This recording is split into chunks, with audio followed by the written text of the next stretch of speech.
Bom dia a todos e a todas. Hoje temos mais uma atividade do Centro de Estudos em Direito Municipal da PGM de Porto Alegre.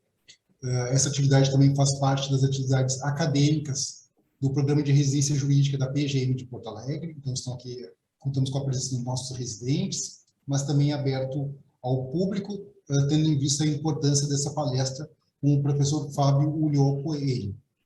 O professor Fábio Ulloa Coelho dispensaria apresentações, mas como as formalidades são importantes, né, vamos aí. É mestre, doutor e livre docente em Direito pela Pontifícia Universidade Católica de São Paulo, é professor titular da Pontifícia Universidade Católica de São Paulo, tem experiência na área de Direito com ênfase em Direito Comercial, atuando principalmente nos seguintes temas: societário, contratual, direito da concorrência, falência e recuperação de empresas. Tem também contribuições na área da filosofia do direito, principalmente nos seguintes temas: Kelsen, lógica jurídica e teoria do conhecimento jurídico. Eu, na graduação, lá nos idos do início de 2000, conheci a doutrina do professor Fábio Ulloa Coelho, lendo seus livros de direito comercial, né? Mas o professor Fábio Ulloa Coelho também tem grande contribuição na temática da teoria e da filosofia do direito. Mais recentemente, no ano de 2021, ele lançou esse belíssimo livro aqui, Biografia Não Autorizada do Direito, que conta com o prefácio do ministro Luiz Roberto Barroso. Para quem quiser conhecer mais esse lado, tanto teórico quanto prático, do professor Fábio Ulloa Coelho, eu recomendo a leitura de um texto do Arnaldo Godoy, publicado na revista Conjur. Eu acho que é muito interessante dar uma boa lida nesse texto do Arnaldo Godoy, que é encontrado lá na revista eletrônica Conjur. Mas então, agora, sem mais delongas, passo então a palavra ao nosso palestrante de hoje, Dr. Fábio Ulloa Coelho. Bom dia a todos, né? Eu gostaria de iniciar agradecendo o convite que me foi feito aí pelo Dr. Rafael Ramos, coordenador do Centro de Estudos da Procuradoria-Geral do Município de Porto Alegre, né? Dizer que, enfim, como a gente estava comentando um pouquinho antes de entrar, né, eu me considero colega dos colegas aí da Procuradoria-Geral do município, porque fui procurador aqui no município de São Paulo, né? Estava comentando que assim que me formei, em 1982, prestei concurso para a Procuradoria Municipal, né? E fiquei 14 anos nessa carreira, que é uma carreira muito bonita, e eu tenho muitas saudades desse tempo aí que eu atuei, né, como procurador, né? Eu tive a oportunidade de trabalhar em diversas áreas, né? Mandato de segurança, ação popular, também na área tributária, ISS, IPTU, né? Depois eu fui, dentro aqui da carreira, para consultoria do município, tal. Então aí eu atuava nos financiamentos que a Prefeitura de São Paulo tinha com o BID e tal. Eu fiz grandes amigos na Procuradoria, fiz trabalhos que me deixaram muito gratificados aí. Então, é um grande prazer estar aqui participando dessa atividade da Procuradoria-Geral do Município de Porto Alegre, né? Porque estamos, enfim, entre colegas, né? E eu queria também agradecer, em particular, o Dr. Rafael, por ter me solicitado esse bate-papo, enfim, essa participação aqui em torno deste meu livro, o Biografia Não Autorizada do Direito, né?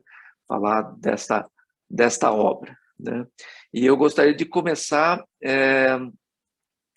falando desta parte do título do livro, que é o não autorizada, né? Biografia não autorizada.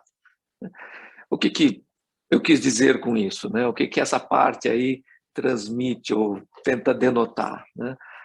Claro, é uma contraposição com as biografias autorizadas, né?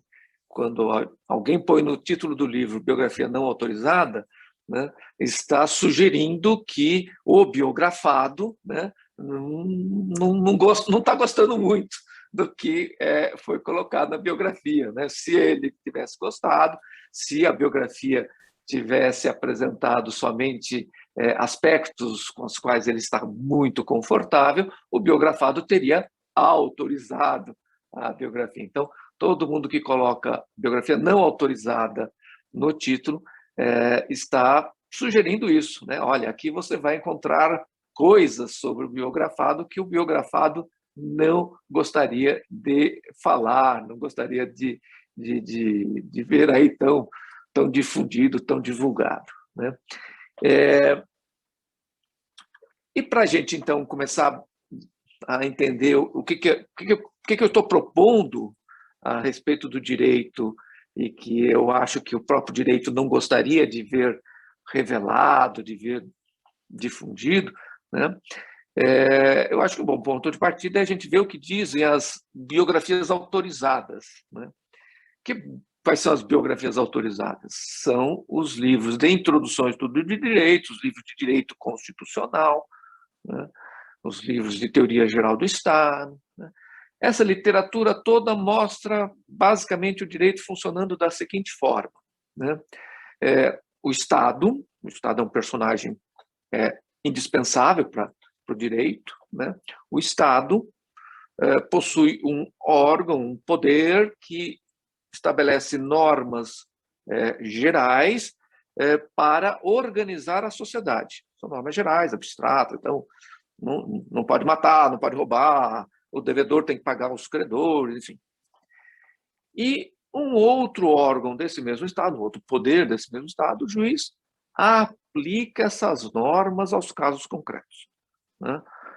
De forma que nós que estamos aqui, enfim, sujeitos a essas normas, ou a gente obedece às normas e o mundo sai com a cara que os legisladores querem, ou quem não obedece vai sofrer uma punição, vai, enfim, acabar sendo enquadrado e, no final das contas, ou porque obedecemos ou porque enquadramos os desobedientes, o mundo, as relações sociais, as relações entre as pessoas, será, enfim, um retrato daquilo que idealmente se estabeleceu nas leis. Então, é isto que a gente vai encontrar numa biografia autorizada do direito, a explicação do direito é através desses elementos, né? Eu digo através dessa tríade: o Estado, a lei e o juiz. Então, esses três elementos, Estado, lei e juiz, explica o que é o direito, né? A questão e é isso que eu procuro mostrar nesse meu livro, né, que essa explicação, eu até dou um nome para essa explicação, direito, ordenação, enfim, essa explicação, né, não explica o direito ao longo de muita boa parte da história. Essa explicação vai descrever o direito dos últimos 200, 250 anos. Pouco tempo, se a gente pensar em termos históricos, né? Mais que isso, essa explicação não explica nem mesmo o direito de hoje, o direito desses 200, 250 anos. Ou seja, quando a gente olha para a história, né, e olha para a história não com a lente do presente, não procurando ver na história o que acontece hoje em dia, o que a gente acha que acontece hoje em dia, né, não tentando, se a gente olha para a história sem as lentes do presente, né, a gente vai ver que os estados surgem na Idade Moderna. Um outro estado é um pouco anterior a isso, mas a grande maioria dos estados nacionais da Europa surge no século XV, né? 15, 16, no iníciozinho da Idade Moderna, né? Vamos ver que as leis, como a gente entende hoje, uma decisão adotada por uma autoridade para regular as relações sociais, isso não existe antes, sei lá, da Idade Contemporânea, do início do século XIX, né? E vamos ver também que o juiz independente é algo muito, muito recente, é algo da segunda metade do século XX, né? Então, essa tríade, o Estado, leis e o juiz, né, é algo recente, histórico, né? Não podemos, não conseguimos entender como funcionou o direito antes dessas eras, antes do Estado, antes das leis, antes do juiz independente, né? Por essas categorias. A gente vai necessitar outras categorias, outros conceitos, né, para poder entender o direito de uma forma mais abrangente, né? E é isso, então, que eu procuro fazer nesse livro da biografia não autorizada, né? E veja, mesmo que a gente aceite, concorde, enfim, a gente ceda nessa questão, tem algum verbo que é melhor para isso, mas enfim, a gente aceite que o direito é isso, com uma outra variação histórica, mas envolve um Estado, envolve leis abstratas e envolve juiz. É impossível você obrigar o juiz a aplicar a lei. É impossível. Não existe como obrigar uma pessoa que é investida do poder judiciário de obedecer e aplicar exatamente a lei que estava na cabeça de outra pessoa que foi investida do poder legislativo. Não existe como fazer isso, né? Então, ainda que a gente... Não, a história toda pode ser entendida através dessa tríade, a história do direito toda pode ser... Ainda que a gente concedesse, fizesse essa concessão, era isso que eu estava procurando agora há pouco, ainda que a gente concedesse nesse ponto, a gente tem ainda um outro ponto, quer dizer, bom, como é que a gente faz para obrigar um homem investido do poder judiciário a obedecer o que quis um outro homem investido do poder legislativo, né? Uma pessoa investida do poder judiciário, como é que a gente obriga essa pessoa a obedecer o que quis outra pessoa investida do poder legislativo, né? Então, por conta desses dois argumentos, primeiro, essa explicação que eu chamei de direito-ordenação, né? O direito pondo ordem na sociedade através de normas abstratas que serão aplicadas por juízes em casos concretos e fará com que os desobedientes sejam enquadrados e a sociedade fique como foi imaginada pela ordem jurídica, como foi imaginada pelos legisladores, né? Esse direito-ordenação, né, que é a biografia autorizada do direito, como eu procuro mostrar, esse direito-ordenação, primeiro, não explica o direito de todos os tempos, e segundo, não explica nem o direito da atualidade, porque não dá para obrigar o juiz a obedecer o legislador, né? Um aspecto que eu acho importante para se compreender esse meu argumento está relacionado à historicidade do direito. O direito tem uma história, né? E eu lembro no livro dois programas de televisão, dois desenhos animados, né, da Hanna-Barbera, que eu assistia quando era pequeno, né? Eram os Flintstones e os Jetsons, né? Acho que ainda passa por aí, ou são personagens que ainda habitam aí a cultura dos quadrinhos, a cultura aí. Nos Flintstones, nós temos uma família, amigos em torno dessa família, que vive na Idade da Pedra, ali, milhares de anos, né, antes da gente, né? E nos Jetsons, uma família do futuro, né? Daqui a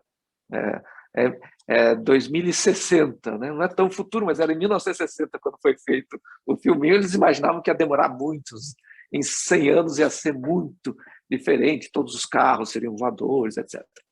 Mas quando você pega a mensagem básica desses dois desenhos animados, você vê a ideia de que certas estruturas familiares estavam lá no passado remoto e estarão lá no futuro preservadas essas estruturas. É como assim, a história pode mudar um pouquinho aqui, um pouquinho ali, mas existe uma coisa que sempre é igual. E o que é essa coisa que sempre é igual nos Flintstones e nos Jetsons? A estrutura familiar. A mulher cuidando da casa, o marido sendo explorado num trabalho onde existe um assédio moral do patrão, do chefe, né? E essa estrutura familiar, né, que corresponde à estrutura familiar dos anos 60, da classe média norte-americana, né, os dois desenhos animados falam, olha, isso sempre foi assim, isso sempre vai ser assim. Né? Então, o dinossauro deixa de fazer o papel de um eletrodoméstico, esse papel passa a ser feito por um robô, por um montão de botões que se apertam nas paredes, mas o básico, o essencial, que é essa estrutura familiar da mulher trabalhando em casa e o marido sendo o único provedor num trabalho em que ele, enfim, não está satisfeito, isso não muda. Essa é a mensagem que o filme passa. Né? E um pouco é como se não houvesse história. Né? A estrutura familiar não tem história. Né? Ela é sempre igual. Né?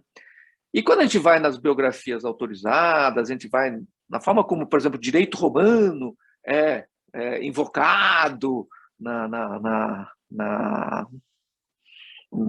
enfim, na compreensão do direito atual, né?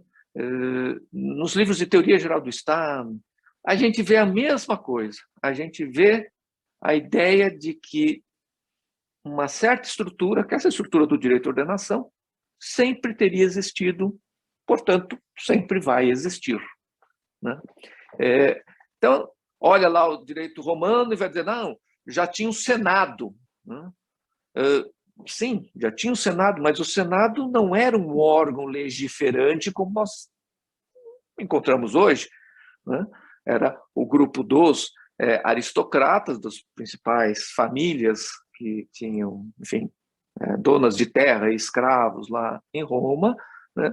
E que exerciam o poder em conjunto ali durante uma etapa da história romana chamada República, depois veio outra etapa da história romana chamada Império, em que esse Senado passou só a ser um órgão meio consultivo, referendava as decisões do imperador. Né?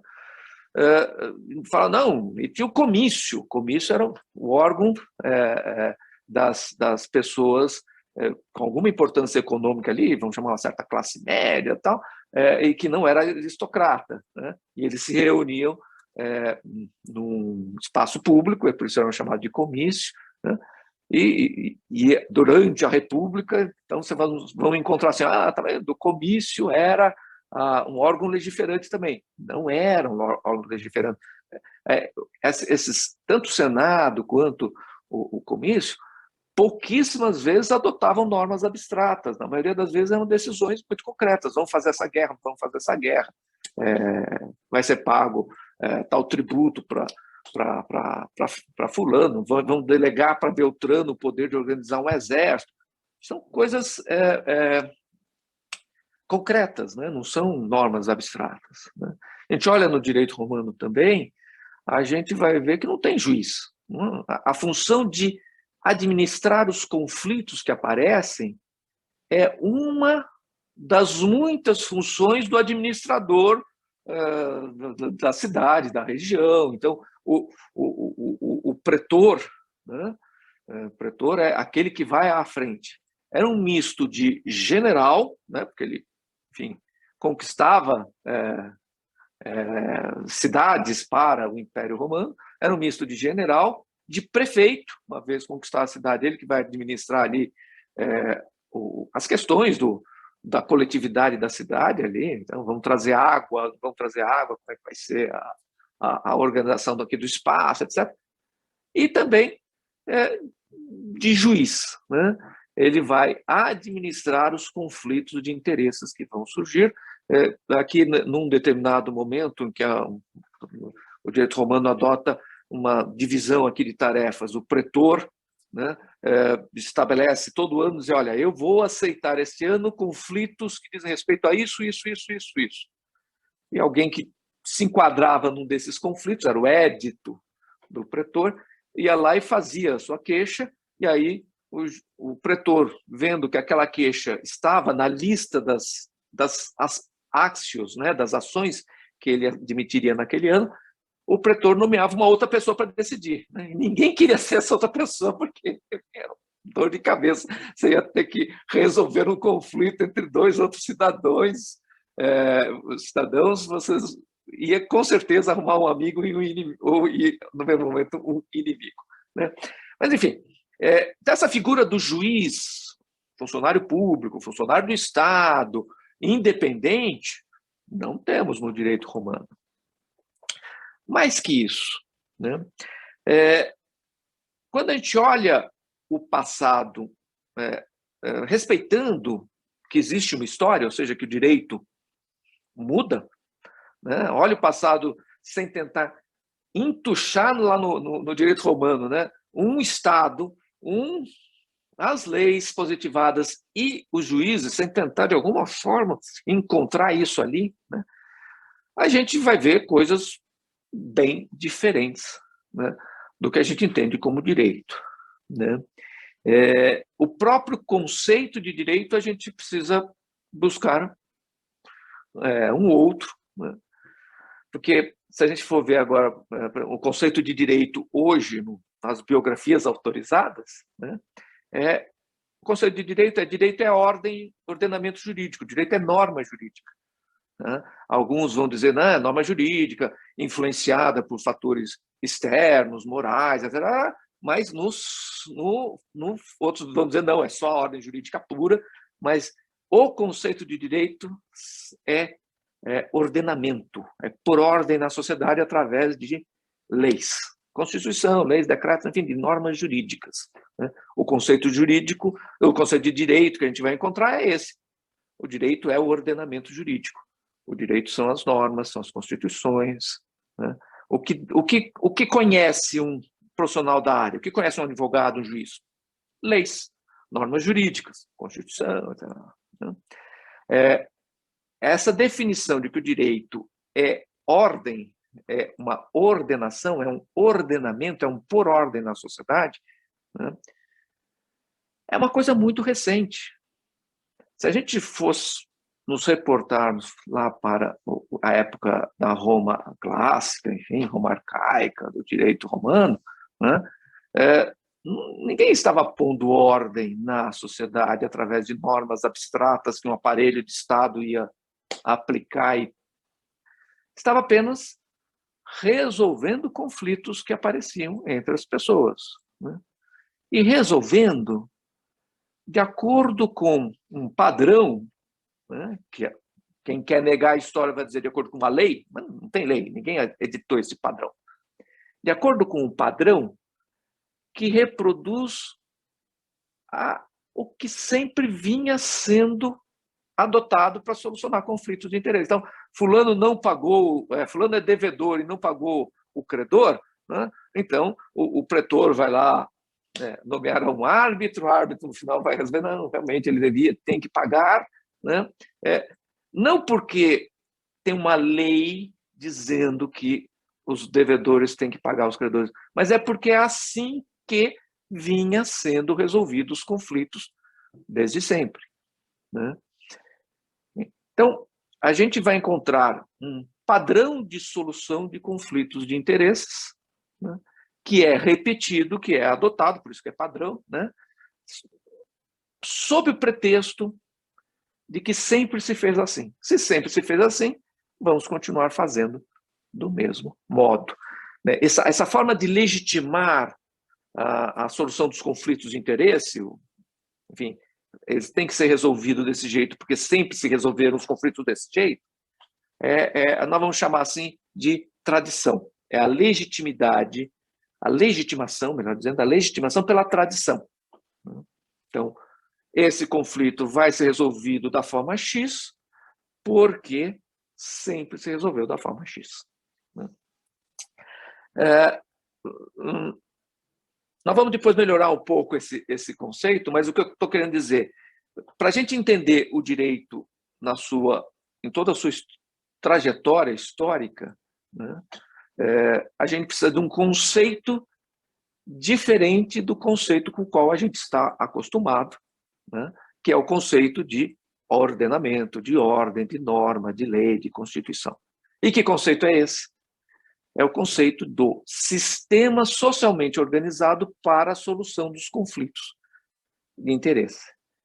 Então, a sociedade se organizou para superar conflitos de interesse, daqui a pouco eu vou melhorar um pouco essa palavra. A sociedade se organiza para superar os conflitos de interesses que surgem de formas diferentes ao longo da história. E, quando você admite isso, quando você vê que isso acontece dessa forma, você vai dizer, essa história não acabou, a sociedade irá continuar mudando as formas pelas quais ela trata os conflitos de interesse. Então, o direito, o que é? É o modo como a sociedade se organiza para tratar, lidar com os conflitos de interesse que surgem no seu interior. Veja que é um conceito bem diferente do direito à ordenação, o conceito que é apresentado pela biografia autorizada. O direito, ele não põe ordem na sociedade, ele atua pontualmente, ele vai tratando os interesses de conflitos que surgem para impedir que esses conflitos, enfim, fiquem sem uma resposta e possa exacerbar e gerar um tumulto social, uma desestruturação da sociedade, enfim, um esgarçamento do tecido social. Mas não o direito não é um conjunto de normas que, aplicadas pelos juízes, fará com que a sociedade tenha uma determinada cara, uma determinada configuração. O direito é pontualmente resolvendo conflitos que surgem, os conflitos de interesses que surgem. Quando você tem esse outro conceito de direito, e você precisa ter isso para poder compreender como é que era o direito antes do Estado, antes das leis e antes dos juízes, né? Aí você começa, aí que você tem a biografia não autorizada, né? Você começa a ter uma outra perspectiva de compreensão deste objeto, né?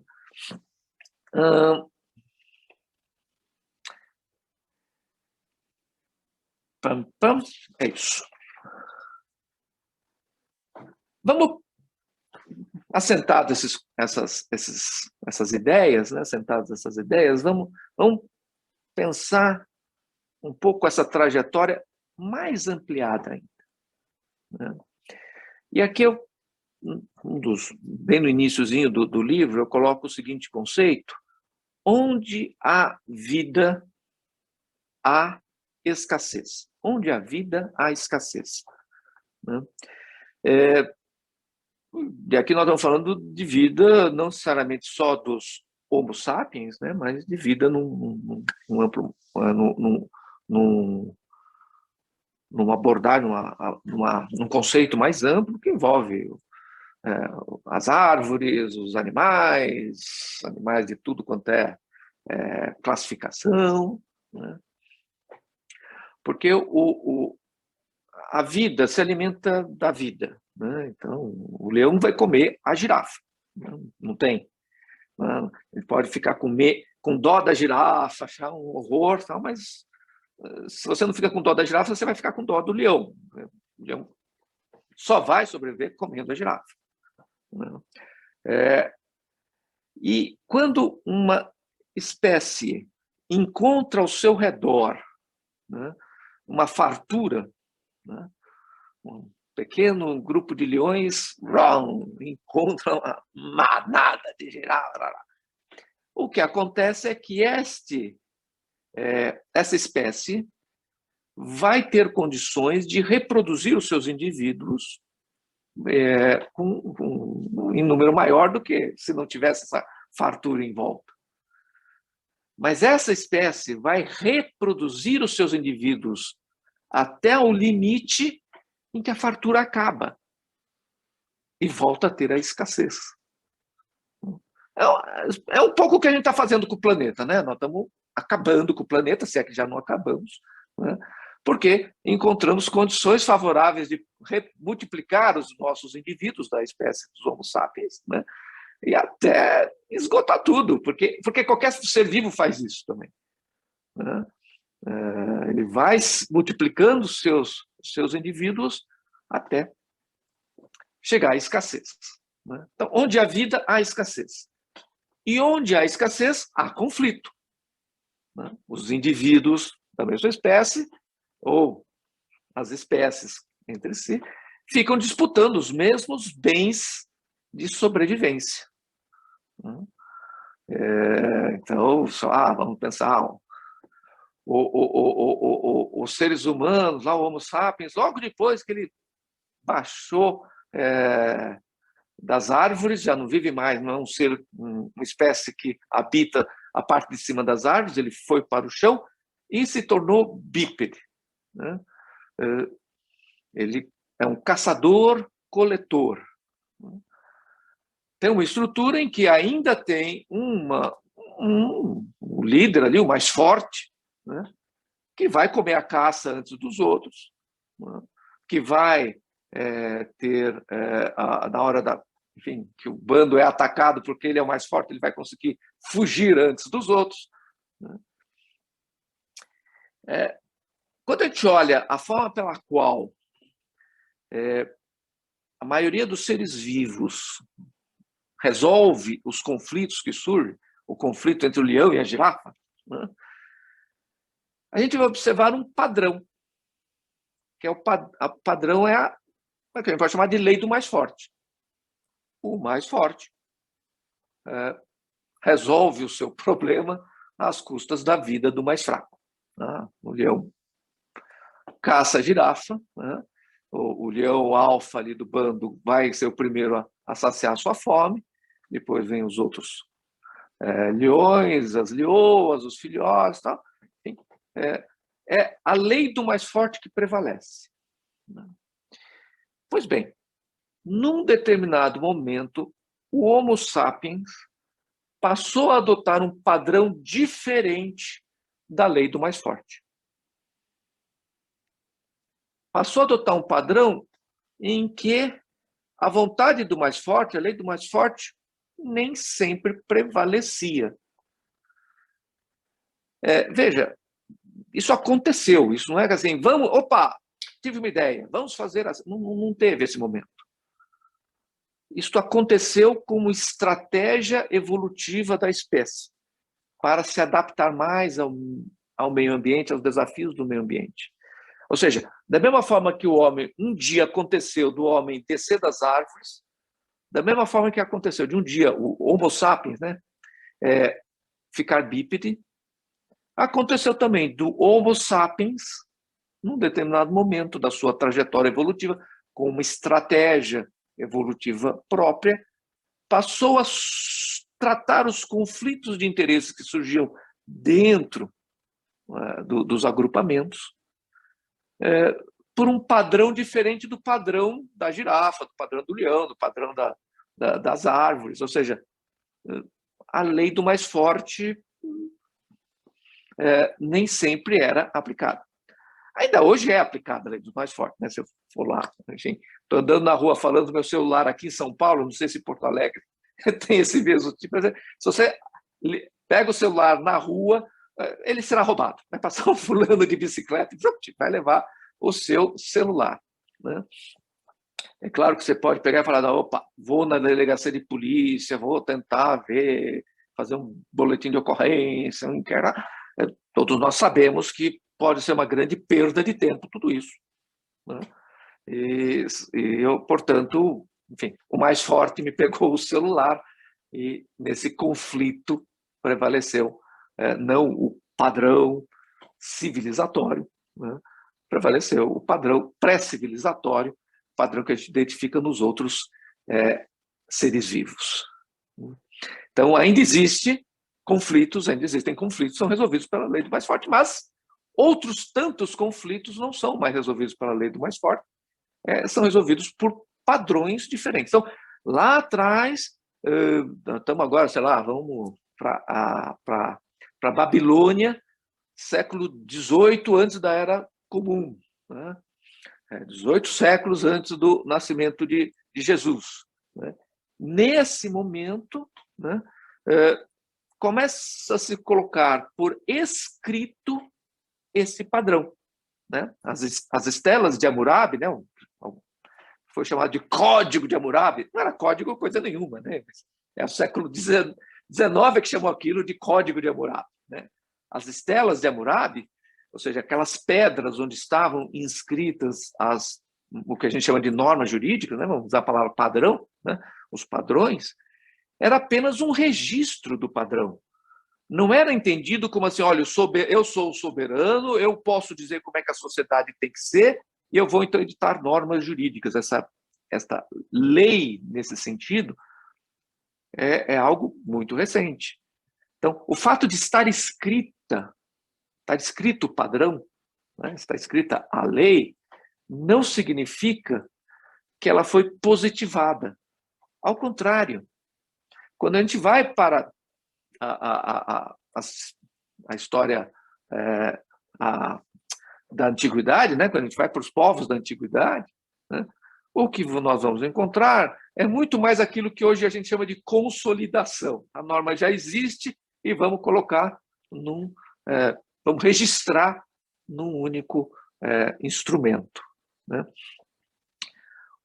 Por quê? Porque os conflitos são resolvidos de acordo com aqueles padrões que estão lá registrados e que são observados desde o início dos tempos, ou seja, naquele momento em que surgiu a civilização. Então, essa é um outro conceito muito importante, não autorizado pela biografia aqui do direito, né? Não houve um contrato social. Não houve um momento em que os homens decidiram formar a sociedade civil, né? Não houve um momento em que, opa, pera lá, precisamos nos organizar aqui, vai ser muito bom para todo mundo se a gente se organizar, né? Criando um poder que vai reger aqui as relações entre a gente. Não teve, não foi vamos fundar a civilização. A civilização não foi fundada como um ato de vontade. A civilização aconteceu. É um fato biológico. Aconteceu do mesmo modo em que o homem se tornou bípede, como uma estratégia de uma espécie, a espécie do Homo sapiens, a estratégia de uma espécie no seu desafio evolutivo, né, de se adaptar constantemente ao meio ambiente de uma forma que ele possa, enfim, sobrepujar-se sobre as outras espécies. Essa estratégia, do que a gente saiba, né, por enquanto só o Homo sapiens adotou, né? Nenhum outro ser vivo adotou essa estratégia de resolver conflitos internos à espécie, né? Resolver conflitos de forma diferente da lei do mais forte, né? A ideia é essa. A lei escrita não é igual à lei positivada, ou seja, decidida, né? Então, nós vamos ter, na trajetória que a gente pode descrever das formas pelas quais a sociedade se organizou para tratar os conflitos de interesse, então podemos ver dois grandes momentos aí. Um momento em que o padrão usado para tratar os conflitos de interesse é legitimado pela ideia de tradição. Sempre foi assim. Sempre esse tipo de conflito foi resolvido dessa forma. E um outro momento, muito recente nessa trajetória, tem 200 e poucos anos, em que o padrão não é mais visto como uma tradição, sempre foi assim, o padrão é visto como uma decisão de uma pessoa investida de autoridade para tomar essa decisão. A lei é adotada pelo Poder Legislativo. Isso já é uma democracia moderna, século XX e tal, né? No século XIX já tem a ideia de uma decisão, mas aí é uma decisão do soberano, né? O Napoleão, quando ele outorga o Código Civil dos franceses em 1804, né? Um pouquinho antes de se tornar imperador, é em 1804 também que ele vai se tornar imperador, mas mais para frente. Quando ele outorga ainda como... esqueci o nome do cargo que ele tinha lá, ele dividia, era um triunvirato, mas só ele mandava, né? Ele baixou o Código Civil, aí já não é o poder legislativo, não existe isso, né? Mas existe a ideia de alguém investido em autoridade para dizer como a sociedade tem que ser. Então, não é mais legitimado assim, é assim porque sempre foi assim. Não, é legitimado porque a partir de agora o soberano quer que seja assim. Soberano, que é um rei, um imperador, um ditador ou um poder legislativo, democraticamente eleito, etc. Vejam que são duas formas muito diferentes de legitimar o padrão que orienta a superação do conflito de interesse, que orienta o tratamento do conflito de interesse. Uma coisa é eu decidir que o conflito deve ser tratado desse jeito, porque sempre esses conflitos foram tratados desse jeito. Outra coisa é decidir que um determinado conflito deve ser tratado de um determinado modo, por quê? Porque o soberano quer que esses conflitos sejam tratados desse modo. Então, a gente tem esses dois grandes momentos na trajetória do direito. Esse momento em que o padrão é uma decisão, né, se chama positivação. Vejam, quando você tem o critério anterior de legitimação, a tradição, você tem um direito que muda pouco. Você não vai ser assim, não vamos poder pensar em aumentos de direitos para determinados setores da sociedade, né? Porque o que legitima é a tradição, sempre foi assim, né? O direito muda pouco. Veja, não é que não exista mudanças no direito, existem, mas são entendidas como aperfeiçoamentos da tradição, né? Na Idade Média, inclusive, num determinado momento, isso vai ser entendido como a revelação divina. O direito é uma revelação divina, o direito natural de origem divina, né? E quando eu mudo esse padrão, é porque nos planos de Deus estava na hora da gente, os seres humanos, terem acesso a essa mudança, é a revelação divina, né? Isso é na Alta Idade Média, é assim que se entende, né? Porque no direito romano, a tradição era justificada, era referenciada pela fundação de Roma, um fato extraordinário, né? Mas depois Roma é invadida pelos bárbaros, é saqueada, né? Então, esses padrões imemoriais, né, que sempre existiram, passam a ser vistos não mais como decorrentes desse ato extraordinário, que foi a fundação de Roma, mas decorrentes de um direito natural, né? Sempre foi assim porque a natureza do homem é assim. E aí temos direito natural de origem divina, que vai nos acompanhar durante a Alta Idade Média, e a Baixa Idade Média, já entrando na Idade Moderna, um direito natural racional, né? Então aí já Deus não tem mais o mesmo papel, né? É o homem que, olhando a natureza do homem, né, os juristas que, olhando a natureza do Homo sapiens, chega à conclusão de que o padrão tem que ser esse. Sempre foi esse, porque é isto que diz respeito à natureza do Homo sapiens. Isso muda completamente com a positivação, ou seja, qualquer coisa pode ser direito. Esquece natureza do homem, esquece revelação divina, esquece qualquer tradição. Se a mulher não votou, não tinha direito de voto até o início do século XX, vamos mudar a lei para que ela passe a ter direito de voto. Se até os anos 30, aqui no Brasil, o trabalhador não tinha direitos trabalhistas, vamos mudar as leis, criar lá as normas que depois serão consolidadas na consolidação das leis do trabalho, para que ele passe a ter esses direitos. Se o idoso não tinha direito a, sei lá, transporte gratuito, né? Vamos mudar a lei para que ele... Então, qualquer coisa pode ser alterado. Nós não estamos mais presos nem a uma tradição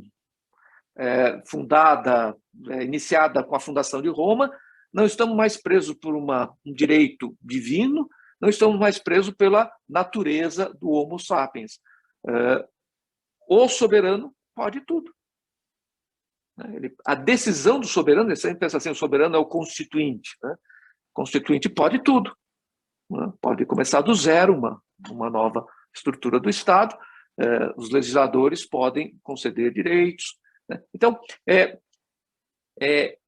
ocorre o que a gente pode ver aí, um salto civilizatório, quando o direito deixa de ser legitimado pela tradição e passa a ser legitimado pela decisão do soberano.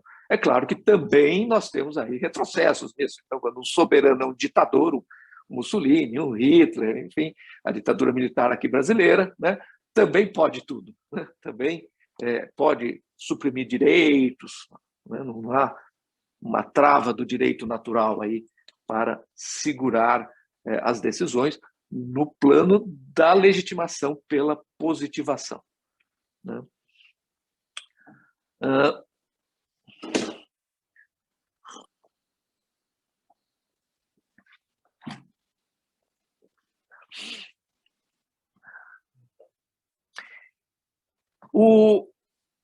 Então, retomando um pouco o fio da meada aqui, né?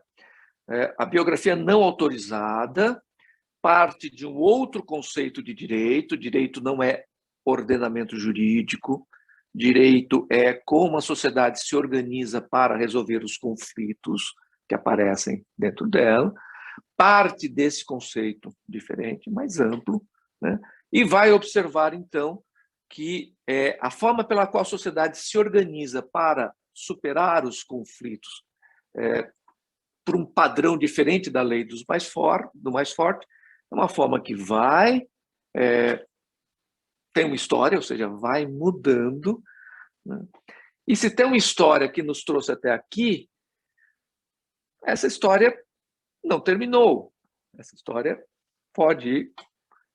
vai certamente continuar. Né?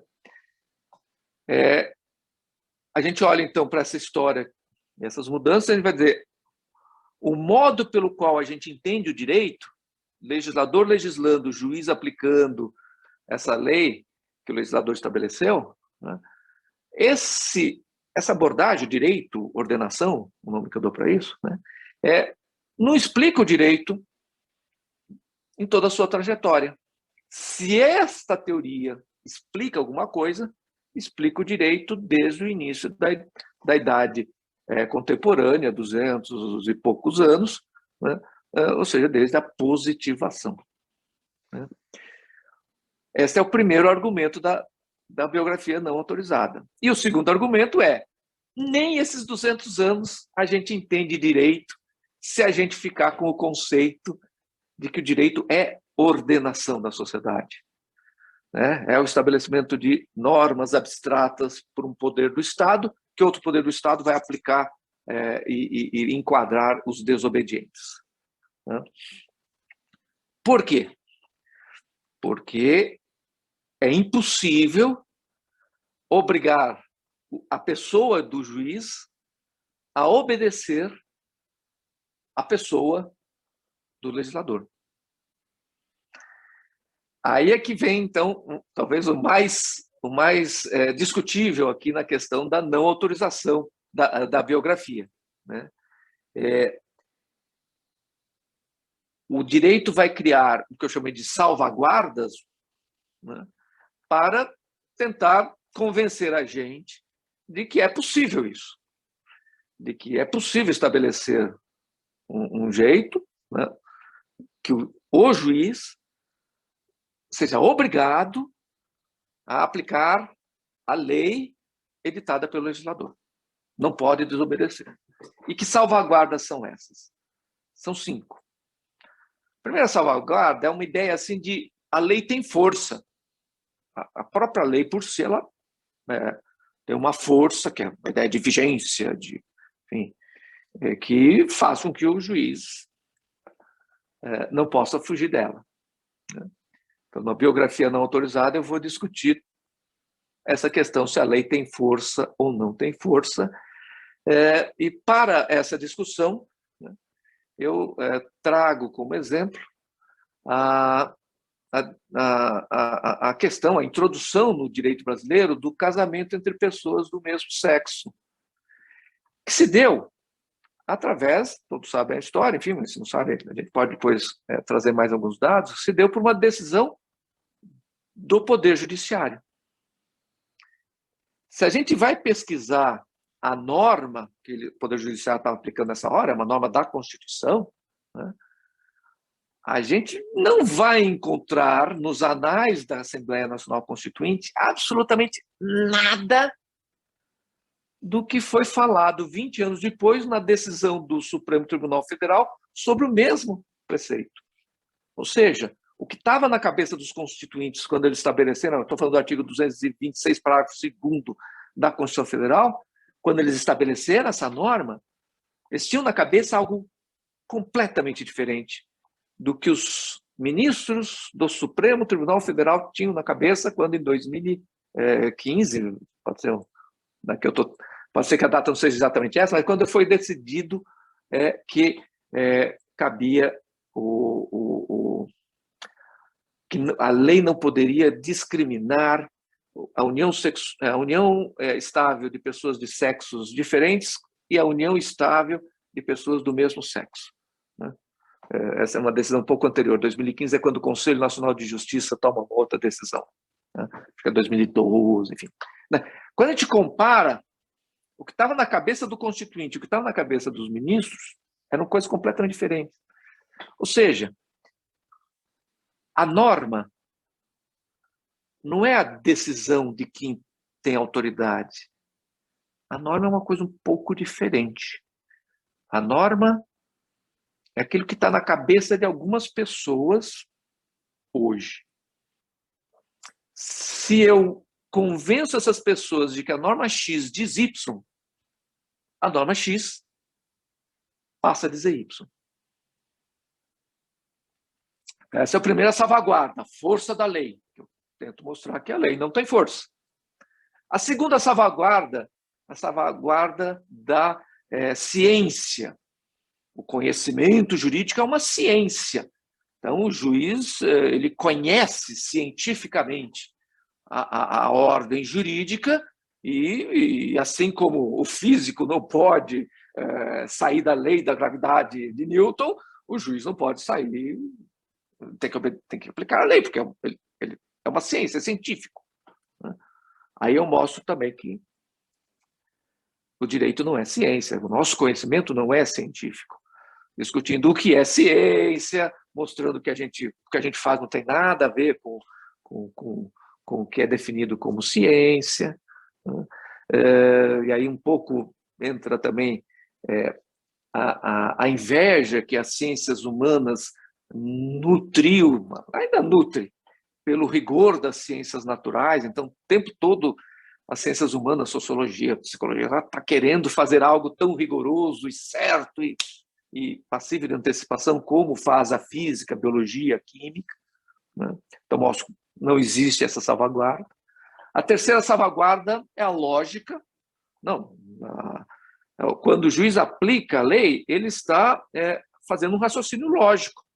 Na premissa maior, o que está na norma jurídica, na premissa menor, o que ele foi trazido como prova dos fatos, na conclusão, no encadeamento lógico, chega até uma sentença. E então, por esse encadeamento lógico, o que estava na lei acaba sendo reproduzido nas sentenças, né? Mostro também que isso não se sustenta, que o direito não é lógico. Isso é uma coisa que a gente pode até explorar melhor, mas os nossos argumentos jurídicos, a interpretação analógica ou o argumento a contrário senso, né, não tem nada de lógico. É ilógico, né? E, no entanto, a gente usa o tempo todo, né? A quarta salvaguarda é a ideia de recursos. Não, se o juiz de primeiro grau aplicar errado a norma, cabe um recurso para juízes com mais poderes, 3 desembargadores, que têm mais experiência de vida, conhecem mais o direito, ou pelo menos têm mais poder, alterar e corrigir a norma, a decisão do juiz de primeiro grau. Eu também mostro que esses recursos não nos garante que depois o Poder Judiciário, a decisão final do Poder Judiciário, seja obediente à decisão do Legislativo, à decisão do Constituinte. E a última salvaguarda é a justiça. A ideia de que, no final, a decisão será justa, né? E o que interessa no final é isso, né? Que, mesmo que o seu juiz toma a decisão que toma, ele acaba sendo, enfim, se ele desobedece à lei é para ser mais justo, né? E também mostro que essa justiça não nos salvaguarda de nada, não salvaguarda essa ideia, não preserva essa ideia do direito ordenação, né? Doutor Rafael, não sei, você sumiu aqui das minhas coisas, mas enfim, era isso que eu tinha preparado para a gente conversar hoje, né? Um grande resumo aí do que eu pretendi com esse livro, da biografia não autorizada do direito, né? E agora eu fico aqui à disposição, questões para a gente conversar e, enfim, ver o que dúvidas que podem ter surgido, ou, enfim, estou à disposição de vocês. Não, doutor Fábio, primeiro quero agradecer, foi uma belíssima exposição, trazendo então esse livro aqui, Biografia Não Autorizada do Direito. Recomendo a todos a aquisição e leitura, uma obra essencial. Eu acho que, assim, eu dizer para o professor Fábio que eu estudei a Introdução ao Estudo do Direito pelo livro do professor Miguel Reale e pelo livro do professor Tércio Sampaio Ferraz Júnior, professor Tércio, que foi orientador do Dr. Fábio no doutorado, né?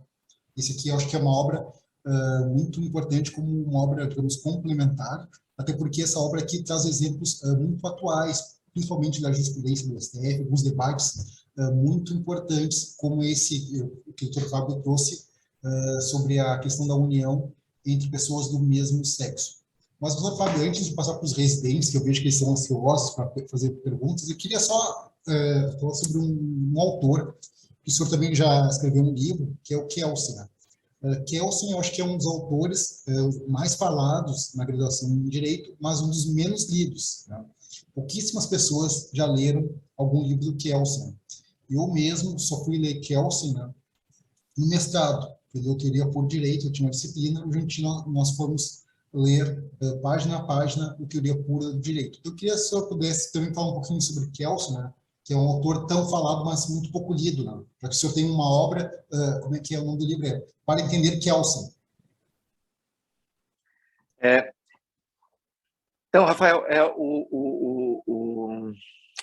esta obra, Para Entender Kelsen, eu escrevi exatamente com essa preocupação, né? Muitas pessoas citam Kelsen, falam de Kelsen, então, e quando eu escrevi era muito maior. Acho que o Kelsen até está ultimamente meio esquecido, ou pelo menos o prestígio dele já não é o que ele já tinha nos anos 80, quando eu fiz minha graduação, nos anos 90, meio pós-graduação, mas ele é uma desculpa muito boa para quem quer deixar de aprofundar os assuntos, né? Não o Kelsen, né? Mas a forma pelo qual o Kelsen é usado, né? Deixa eu ser mais claro. Nesse meu livro, eu digo que existem 2 Kelsens. O da primeira página do Teoria Pura do Direito, primeira página, que todo mundo leu, né? E quem não leu conhece, né? E o Kelsen, da página 2 em diante até o fim do livro, que pouquíssimas pessoas leram. Pouquíssimas pessoas leram, né? Então, na PUC São Paulo, nós tínhamos professores, quando eu estava fazendo a minha graduação, professores que assumidamente eram kelsenianos. Eu lembro de um professor que falava assim: olha, quem não é kelseniano, ou não leu Kelsen ou leu e não entendeu. Né? Uma coisa assim. Imagina eu, como estudante, né, ouvindo uma coisa dessa. Nossa, então vamos conhecer esse grande marco aí. Né? E o que diz a primeira página do Teoria Pura do Direito? Diz que o conhecimento jurídico deve focar exclusivamente a norma posta, sem procurar entender por que aquela sociedade, naquele momento, gerou essa norma e não outra, quais são os valores morais envolvidos nessa norma, quais são os determinantes econômicos dessa norma. Então, por Kelsen, assim, olha, o cientista do direito, né, ele acha que o direito pode ser uma ciência, o cientista do direito é aquele que conhece todas as interpretações possíveis para uma determinada norma. E só isso. Então, na primeira página do Teoria Pura do Direito, é jogada essa ideia, e aí algumas pessoas falam, opa, tá para mim. Eu só vou ver o que está escrito na norma, não vou me preocupar se essa norma é moral, não é moral, é certa, é errada, se essa norma devia ser essa ou devia ser outra, eu sou um cientista do direito, eu vou me preocupar só com a norma posta. Né? Então, esse é o Kelsen da primeira página. Quando você vai ler o resto do Kelsen, do Teoria Pura do Direito e das outras obras, né, ele vai chegar a conclusões extremamente lógicas que não são aceitas, incorporadas, reproduzidas por aqueles que se dizem kelsenianos. Né? Do que eu estou falando especificamente? Você vai lá, no último capítulo do Teoria Pura do Direito, né, o capítulo 8, né, que fala da interpretação, da teoria da interpretação, o Kelsen diz com todas as letras. O cientista do direito tem que listar quais são as interpretações cabíveis em relação a uma determinada norma, sem nunca dizer qual que ele acha mais correta ou menos correta. Procura todos os livros que foram escritos de direito no Brasil. A gente não vai encontrar nenhum que faça isso. O autor mais kelseniano do mundo vai pegar e vai dizer, não, mas a interpretação correta desse artigo é essa. Ele não vai dizer assim, esta norma permite 5 interpretações e são, enfim, igualmente válidas, igualmente corretas. O juiz escolhe qualquer uma delas. Aliás, o juiz pode até escolher uma interpretação que não está me ocorrendo. Isso é o Kelsen, que os kelsenianos não leram ou não entenderam, né? Porque não aplicam. Nós não temos mesmo autor que se diga kelseniano, ele não é kelseniano nesse último capítulo. E tem outros, vou mostrando no meu livro, outras questões que o Kelsen propõe, né? E que, enfim, não são reproduzidas por quem se diz kelseniano. Agora, como é que está aí em Porto Alegre? Kelsen ainda é um autor prestigiado, citado. Aqui em São Paulo, já não vejo mais tanta gente querendo se apresentar como kelseniano. Faço essa pergunta aqui para vocês. Aqui, aí. hoje em dia, eu não conheço aqui em Porto Alegre nenhum professor que se diga kelseniano, acho. Acho que hoje em dia, quando alguém diz isso, é quase um palavrão, né? Se dizer, eu sou kelseniano. Então, acho que, digamos assim, pega mal. Mas acho que é um autor muito importante, que deve ser lido, acho. Acho que todo qualquer autor, assim, para ser criticado, ele deve ser primeiro lido, né? Para realmente haver uma crítica realmente honesta, né, ao autor. Porque alguns autores eles são criticados sem ter sido lidos, né? Que eu acho que é algo muito ruim. Né? Então, por isso que essa sua palestra é excelente para a gente poder, né, estimular nossos residentes a eles lerem o Kelsen, podem depois criticar, mas primeiro ele tem que ler o Kelsen. Concordo. Até eu diria o seguinte, eu acho que quem quer se aprofundar em teoria do direito, filosofia do direito, né, tem que escolher um autor, dos grandes autores, e conhecê-lo profundamente, ainda que não concorde com ele. que quando você aprofunda um grande autor, isso serve também para filosofia, sociologia e tal, quando você aprofunda um grande autor, você vai ter contato com todas as grandes questões da área, por uma certa visão. Mas você vai ter contato com essas questões e, de modo que quando você for ler qualquer coisa de um outro autor, você já vai estar no teu repertório como foi que aquela questão, que o autor 2 aqui está tratando, foi tratado por aquele grande jurista que você aprofundou. Né? Então, eu nunca fui keynesiano, enfim, como eu estou falando, quando eu estudei na faculdade, metade dos professores se declaravam expressamente keynesianos, era plena ditadura militar, era uma forma muito confortável também deles não se meterem a falar coisas que poderiam depois ser chamadas a explicar porque que foi que ele falou desse jeito, né? Então era um ambiente acadêmico bem diferente de hoje, né? Isso sempre eu achei muito estranho, mas fui estudar profundamente Kelsen, foi ele que eu escolhi, né? Porque aí você vai percorrer todos os grandes temas da filosofia do direito e vai estar preparado para agregar a isso as outras visões, né? Então, acho que mesmo ninguém querendo ser kelseniano, acho que não deve ser kelseniano, vale a pena estudar com profundidade o Kelsen. Ótimo. Agora, Bruno, então, para nossos residentes. Algum residente tem algum questionamento? Lorenzo? Opa, bom dia. Bom dia, doutor, tudo bom? Tudo bom, Lorenzo? Primeiramente, eu estou lendo seu livro, né? Estou agora aqui quase chegando na metade.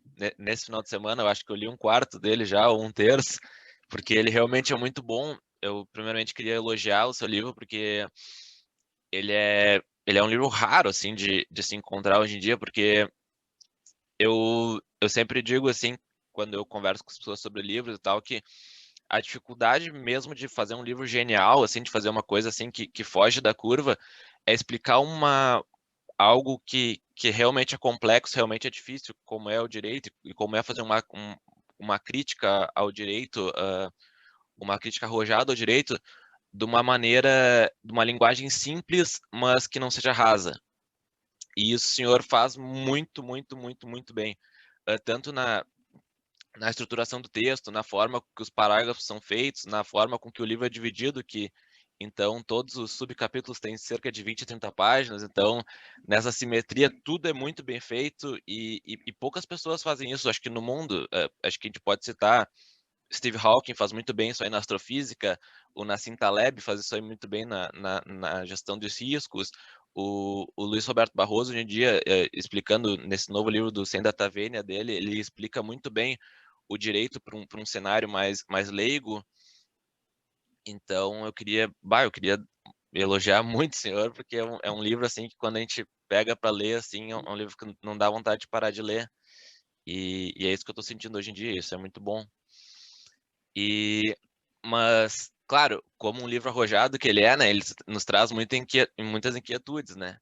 Em alguns momentos a gente lê ele concordando totalmente, dizendo não, com certeza. Em outros momentos a gente olha para ele assim e pensa,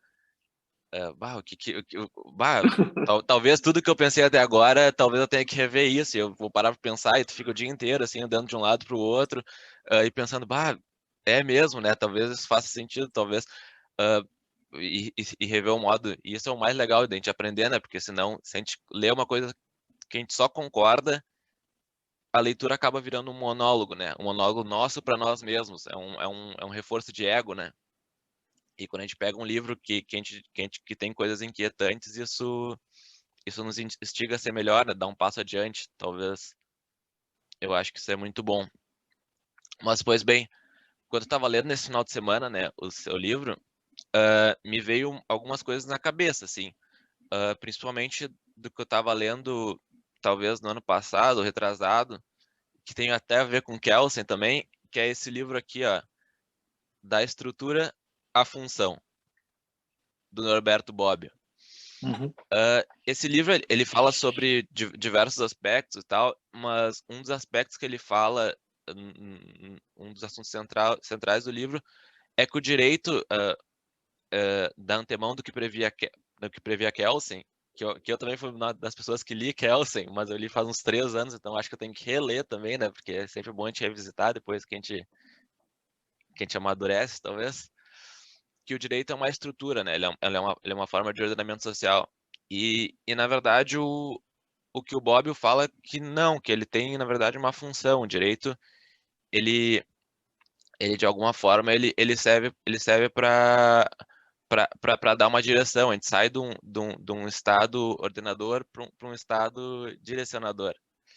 E dessa forma, ele fala assim que primeiro, quando teve a ideia do estado meramente legal, né, do Napoleão e tal, a escola da exegese e tal, nós tínhamos muito o ideal de liberdade como sendo o centro daquilo do que se entendia por direito no século XXI, né? Porque não vamos ignorar com certeza que o direito antes do século XXI era um solucionador de conflitos, como o senhor previa. E então, do que era liberdade. Depois de um tempo, com o amadurecimento disso, com a ideia do welfare state, a gente foi pegando um ideal de igualdade, eu poderia dizer assim. Um ideal de igualdade. Então, nós já tínhamos a liberdade, já tínhamos o princípio da legalidade, né, previsto para as pessoas privadas, uma maneira de garantir a dignidade da pessoa humana, ou seja, vou tomar uma atitude X e vou receber a consequência Y porque a liberdade me permite isso. Partimos para a igualdade. E o Bobbio diz que a terceira fase disso, que nós estamos chegando agora, seria um estado de fraternidade, na verdade, né? Que é o terceiro elemento que previa o Código Civil Napoleônico, né?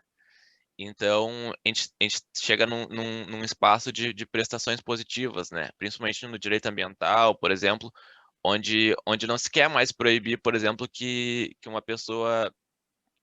Não se quer mais proibir e sancionar condutas, sancionar negativamente, porque as condutas não mudam, assim, as atitudes não mudam, assim.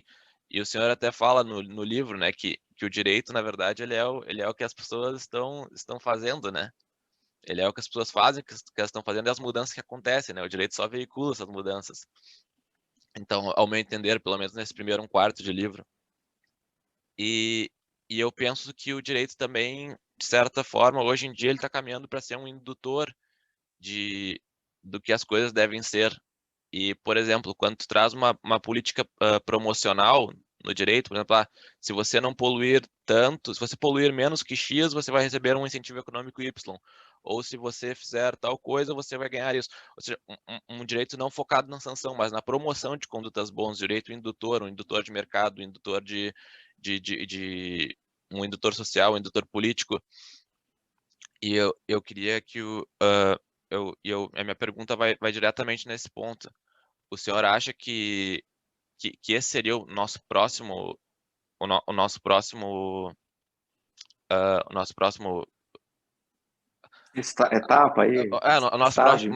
o nosso próximo estágio, e se o senhor acha que isso quebraria o paradigma, então, posto de sair da luta da lei do mais forte para sair da luta da lei do que mais ajuda, digamos assim? É. Então, Lourenço, primeiro eu queria agradecer aí os elogios, aí, um autor fica muito, muito gratificado numa hora como essa, né, quando vê que enfim, toda aquela energia que ele pôs na escrita, né, tá se propagando aí, enfim, tá. Então, obrigado aí, em primeiro lugar, pelos elogios aí do livro, né. Tem primeiro, veja, toda a sua questão, na verdade, não a sua, a questão do Bobbio, né? Toda a questão que o Bobbio propõe, da estrutura para a função, que você resumiu aí, sintetizou de uma forma impecável, né?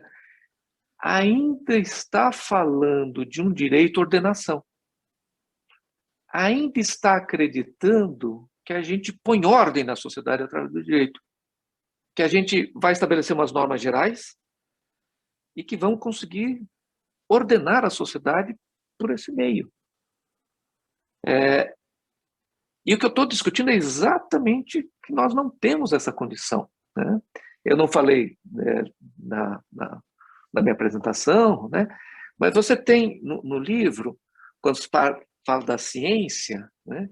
Você tem toda uma trajetória da ciência humana, sociologia, história, tal, psicologia, né? Que vai olhar para a física newtoniana, para a biologia, para a química, e vai dizer, não, eu quero ser isso, né?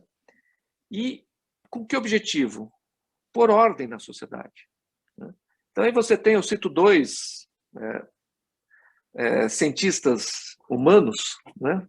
Cientista entre aspas, porque não é ciência, tá? Mas, enfim, cientistas humanos aí que é Marx e Comte, Augusto Comte e Karl Marx. Os dois, né, estão no século XIX, na segunda metade do século XIX, tal, dizendo é possível uma ciência da história, é possível uma ciência da sociedade que vai por ordem nessa bagunça toda, né? O comunismo superior que o Marx imaginou era, enfim, por ordem nessa bagunça toda.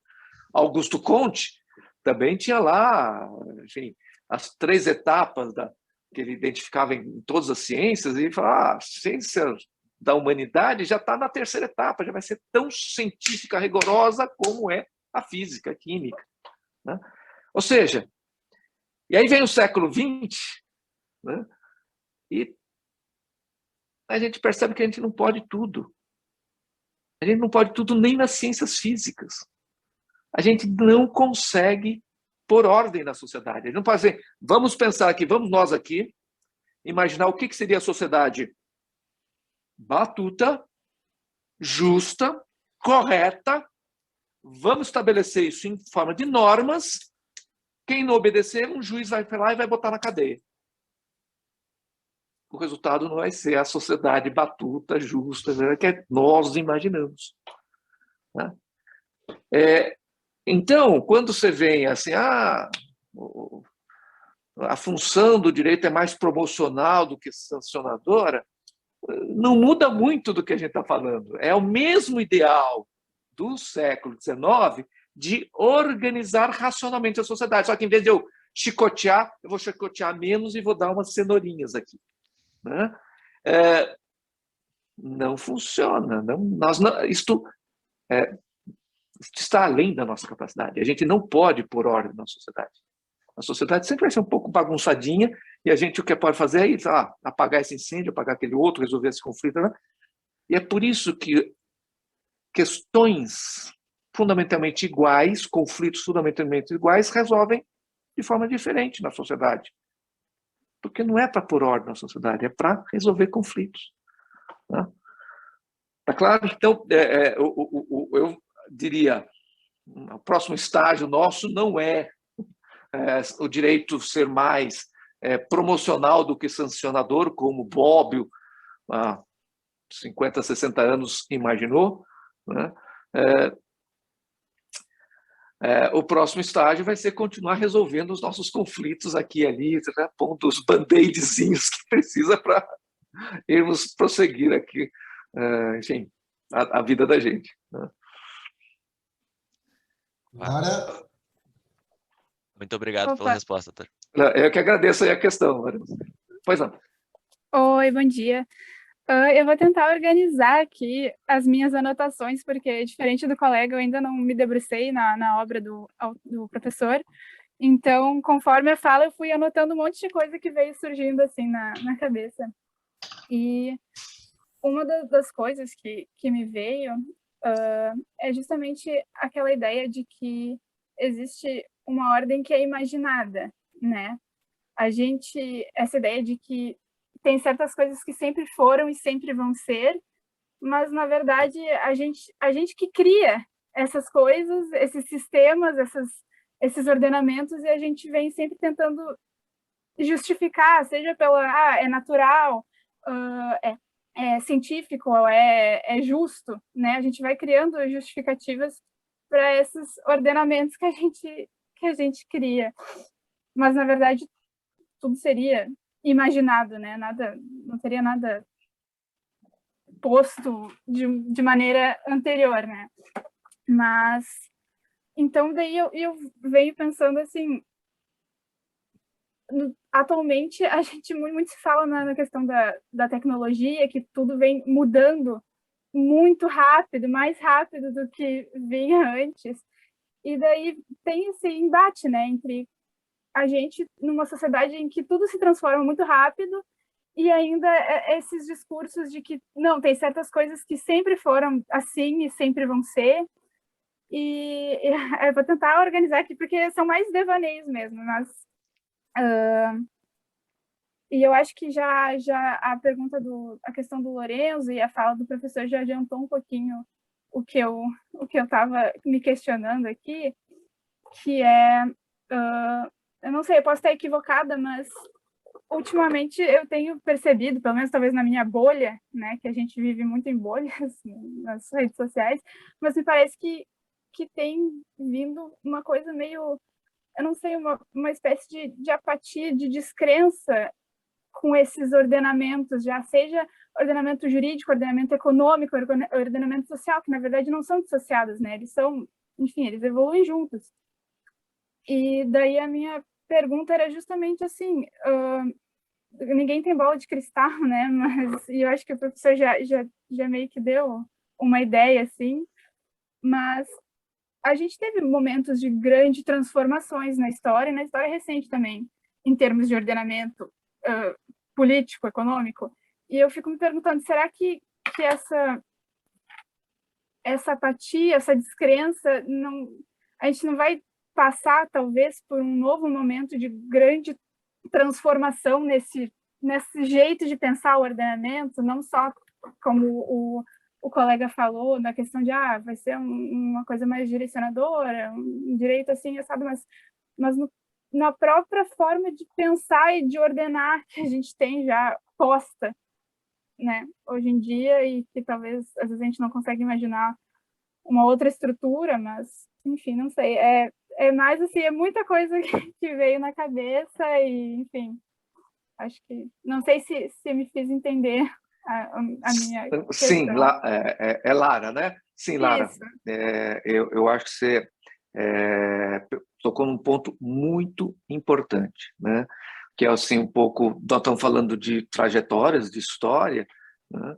E essa trajetória ela aponta para uma direção, né? Ninguém tem bola de cristal, ninguém vai dizer vai acontecer assim, mas a gente pode dizer, opa, até agora essa trajetória tem feito esse trajeto. Que trajeto é esse? É o empoderamento do mais fraco. Você tem, antes da civilização, a lei do mais forte. Vem a civilização e o mais fraco é paulatinamente empoderado. E a gente vê isso com muita clareza, né? Se você pega, por exemplo, os direitos da mulher, né? A professora que me convidou para ser assistente de filosofia do direito, quando eu me formei em 1982, professora Silvia Pimentel, foi das primeiras mulheres, se não a primeira, a estudar os direitos da mulher, a evolução dos direitos da mulher. Enfim, até 1962, né, a mulher casada não podia abrir uma conta no banco sem autorização do marido. A mulher solteira, viúva, podia.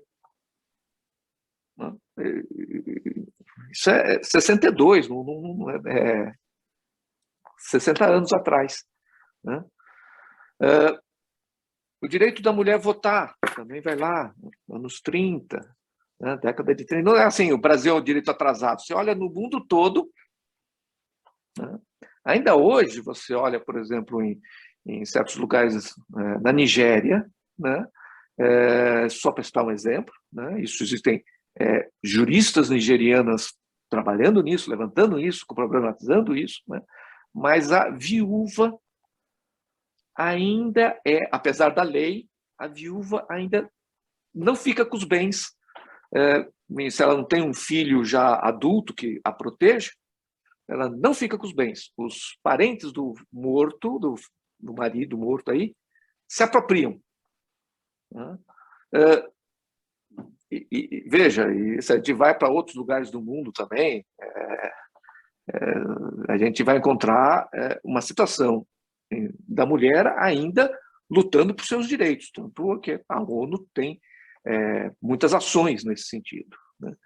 Mas você compara essa situação com 100 anos atrás, 200 anos atrás, 300 anos atrás, você vai vendo um empoderamento da mulher.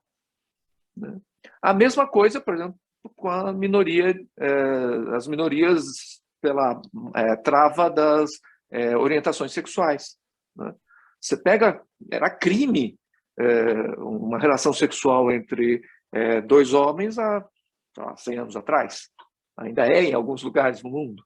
Né? E nós vamos, então, ver que o mundo está cada vez mais, o direito vai cada vez mais empoderando o mais fraco. Né?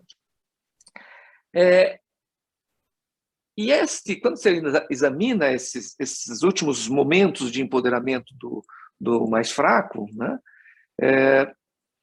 a gente vê que a própria ideia de democracia como prevalecimento da vontade da maioria, né, já não funciona mais.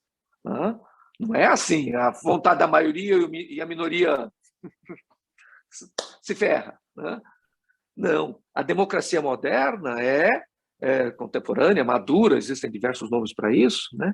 É essa democracia que é muito recente, não tem 50 anos. Né? Essa democracia é um reconhecimento dos direitos das minorias, qualquer que seja a vontade da maioria. Então, não sei, mas vamos supor que a gente faça uma pesquisa de opinião pública e chegue à conclusão que a maioria dos brasileiros seja contra casamento entre pessoas do mesmo sexo. Né? A democracia não é a vontade da maioria, a democracia é o reconhecimento dos direitos da minoria. E aí, a gente vê o Poder Judiciário tendo um papel de elaborador de normas que não cabe naquele esqueminha da tripartição dos poderes. Então, eu falei aqui, a introdução do casamento entre pessoas do mesmo sexo no Brasil foi uma obra do Poder Judiciário, foi uma decisão do Supremo Tribunal Federal. Tá? Isso eu conto muito no livro com detalhes. Né? O Poder Legislativo não teria condições de aprovar isso na lei. Por quê? Porque são pessoas que dependem do voto da maioria. Eu conto isso no livro. Teve um almoço de que eu participei por causa de uma outra questão, né, em que eram 3 deputados federais e o almoço era no gabinete de um ministro do STJ. A gente discutiu um projeto de lei, enfim, se ia vingar, não ia vingar. E a conversa girou lá um pouco em torno dessa questão do casamento entre pessoas do mesmo sexo. Os 3 deputados, de lugares diferentes do país, dizendo: o dia que eu votar uma lei dessa, eu perco o meu eleitor. Né? Então, veja, a democracia madura, o Poder Judiciário vem com um papel normativo que, na democracia tradicional, lá, a vontade da maioria, ele não tinha. E isso não é só no Brasil. Eu digo isso também no livro. Em diversos lugares no mundo, o casamento entre pessoas do mesmo sexo é decisão judicial. Nos Estados Unidos é uma decisão judicial, não tem lei. É uma decisão judicial. Sempre houve um embate entre os representantes da maioria que estão no legislativo e o judiciário que dá voz para a minoria. E isto é uma coisa diferente da tripartição dos poderes. E a gente vai dizer: não, vamos voltar 200 anos e ficar com a tripartição dos poderes, né? Porque o direito não tem história? Porque a tripartição dos poderes é o fim da história do direito? É muito ingênuo pensar isso. A sociedade cada vez mais complexa, os conflitos de interesses cada vez mais complexos, né? E vamos manter uma tripartição de poderes que há 200 anos atrás passou a ser razoável para os fundadores, os pais fundadores dos Estados Unidos. Claro que não. Claro que o direito tem história, o direito continua. Então, hoje em dia, você pode ver, você vai encontrar muitos profissionais que ficam assim escandalizados, ficam mortificados quando identificam no Poder Judiciário uma decisão contrária à lei. Eles ficam assim, eles perdem a noite de sono. Será que não é o futuro do direito, não é isso? O judiciário sendo chamado a legislar também, naquele momentos em que os representantes da maioria estão presos, porque não podem dizer nada a não ser a vontade da maioria? É o que a gente vê. É o que a gente vê em muitas decisões. Então a gente vai dizer, não, isso é absurdo, temos que defender a tripartição dos poderes e o juiz tem que aplicar a lei tal como o legislador. Se pensarmos assim, os conflitos que a gente precisa tratar na sociedade, a gente não vai tratar de uma forma que aplaque esses conflitos. Se a gente fosse apegar um modelo definitivo, rígido, que foi feito em 1776, na independência dos Estados Unidos, na verdade, um pouquinho depois, quando veio a Constituição, é que deu o formato do Poder Judiciário como poder. Até então, lugar nenhum Poder Judiciário era um poder. Né? Nesse momento, acabou a história do direito. Nesse momento, a gente tem um esquema que caia o mundo, exploda o mundo, os conflitos sociais ficam tudo fora de controle, mas salvemos a tripartição dos poderes de uma forma rígida. Não é o que vai acontecer. Né? Não sei se eu fui muito claro no que eu estou falando aqui. Né? Eu queria aproveitar a questão da Lara e também a do Lorenzo, enfim, para fazer uma propagandinha. Eu posso aqui, Rafael, fazer uma propaganda? Claro. Deve sair mais um mês, 2 meses, já deve estar nas livrarias, um livro que eu escrevi sobre igualdade e liberdade. Igualdade e liberdade nem sempre são conciliáveis. Para você dar igualdade, às vezes você precisa sacrificar a liberdade. Para você conceder a liberdade, você cria desigualdade. Essa ideia assim de liberté, fraternité, igualité, né, como valores que a gente pode sempre aplicar, existem momentos que há um conflito muito grande entre igualdade e liberdade. E aí, como é que a gente lida com esse conflito? Então, é um livro que vai discutir como lidar com esse conflito. Então, vamos falar de cotas raciais para ingresso na universidade, vamos falar dessa ferida que é a escravidão aqui na história brasileira, vamos falar do liberalismo, que é alguém que sempre vai dizer assim, conflitou, liberdade, não quero nem saber. Né? Como isso não tem sentido. Né? Então, é um livro também que eu escrevi com muita energia, eu coloquei muita energia nesse livro, e ele deve estar saindo também pela Martins Fontes aí, mais 1 mês, 2 meses. Chama-se Os Livres Podem Ser Iguais? Os Livres Podem Ser Iguais? Esse é o título do livro. Né? Temos uma propaganda. Não. Essa propaganda é sempre muito bem-vinda. Professor, daria tempo para mais uma perguntinha só? Sim. Guilherme? Oi, professor, tudo jóia? Tudo bom, Guilherme? Vou ser bem sucinto com minha pergunta. O que acontece? Lendo teu livro ontem, eu tive meio que uma crítica e uma discordância com a questão da lei do mais forte ter mudado, sabe?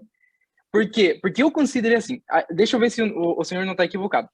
Perdão, se eu entendo o que o senhor falou. A lei do mais forte foi o início. Passou para uma lei do mais forte difusa com a lei do talhão. E depois foi se empoderando os mais fracos, né?